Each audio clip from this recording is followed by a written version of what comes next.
అందరికి నమస్తే. ఇప్పుడు నా పేరు మోహన్.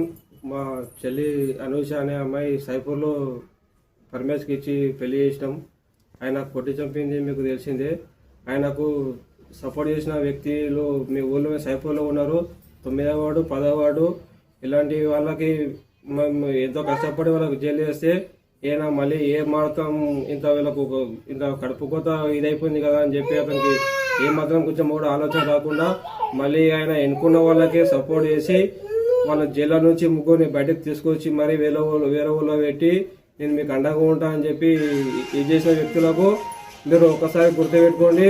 ఆయన ఇప్పుడు ఆ నరసింహ అన్నట్టు ఆయనకు మాత్రం మీరు సైపూర్లో ప్రతి ఒకరికి చెప్తున్నా, వాళ్ళకు మళ్ళీ ఒకసారి ఓటేసి అసలు గెలిపించుకుంటే మనం చాలా అన్యాయంలో పడతాం, చాలా నష్టపోతాము. మన భవిష్యత్తులో మనం మంచి వ్యక్తిని ఎన్నుకున్నామని నేను కోరుకుంటున్నాను. ప్రతి ఒక్కరి జీవితంలో ఖరాబ్ కారాదని కోరుకుంటున్నా. అలా ఖరాబ్ కారాదనుకుంటే మీ దీపా నరసింహ అని ఆయనకు మాత్రం ఓటు వేయకండి. మా వినోదం.